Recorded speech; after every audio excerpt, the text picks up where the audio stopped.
How's it going, everyone? This is Kevin. Today I want to bring along with me to talk about why it's hard being a small channel on YouTube. So let's jump right into it.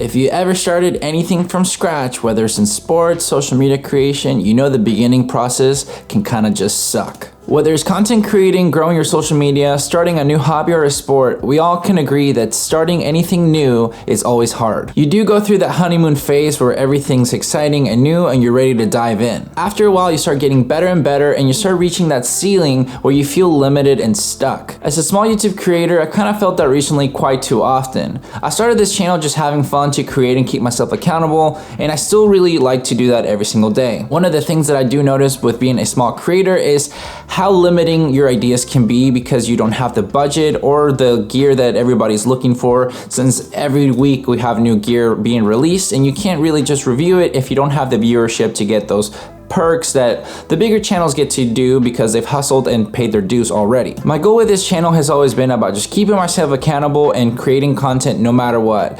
Not worrying so much about the views and the subscriber counts and everything like that. But in reality, we all know that as a human being, we like being validated and seeing growth because that means we're doing something right. We put in a lot of effort on our final results, and often we see that we don't get the validation that we would want because we put all this hard work into it and we think a lot of people should see it, but we kind of tend to stray away from the situation that it's in reality. Nobody owes us anything. For me, validation comes in many forms. For me, my validation is finishing the product and keeping myself accountable so that I make sure to go out and create and basically grow my skills every single time that I'm out shooting, whether it's for photography, videography, client shoot, or for fun, or for this YouTube channel. I want to always have that validation of myself to make sure that I keep myself accountable to just go ahead and have fun with my creation. I've never wanted it to be such a hassle where I am having to push anything just to create content because it's what people want to see and feel validated that way to get more views and likes or subscribers. That's something that I've never really felt so enticed to do. But it all comes down to why having a small channel on YouTube can kind of suck sometimes. It's always fun to have those ideas where you see all the big YouTubers do, where they have basically the new gear to review and test out and see what it's all about, and you feel limited because you can't have access to that. They get these perks obviously because they've grown their channel to the point where companies have that incentive to give them products to review so that they get that out there to the masses, while they either can charge for it because they're at that stage, or they're getting that free product to test out, and it gives them viewership because it's what the new thing is going to be basically searched upon on YouTube. And speaking about searching upon, ranking system for small YouTube channels can kind of suck because obviously if you put out the same kind of content that the bigger channels will put out about, they're going to rank higher because they have more viewership and more subscribers. By all means, I'm not being down about it. I know what the hustle has been for them,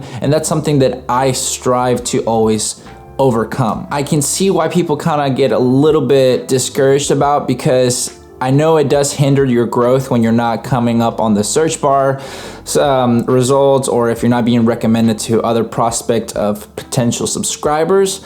But at the same time, you should see it as a challenge, and that's what I tend to do a lot. I've been an athlete since I was about 5 years old. I've competed a lot.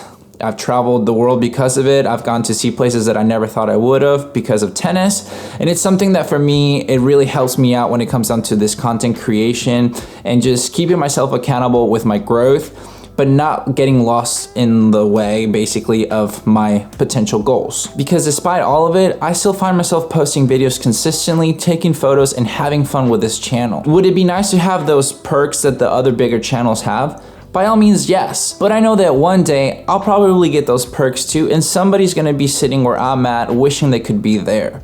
So I know that one day I can do that. The reason why is if they're able to do it, that means that I can do it. That's been my mentality when it comes down to basically with anything that I've done that has any challenges, whether it's with tennis or touring for music or now photography and videography and YouTube. I've always find it as a challenge that if somebody's reached that milestone, I can get there too, because if they made it, why can't I? And that mentality has helped me out a lot when it comes down to this YouTube channel, to just make myself be more accountable with myself and focus on the right things. It's very toxic to start looking at the app and telling you, hey, you know what? your last video didn't do as good as the other ones, or hey, you know what, you're not getting as many views as you've done. It can get discouraging, obviously. As a person, we're all human beings, and our psychological mental game plays a lot in this role. Any sports and anything, it always plays a big factor no matter how good you are at something.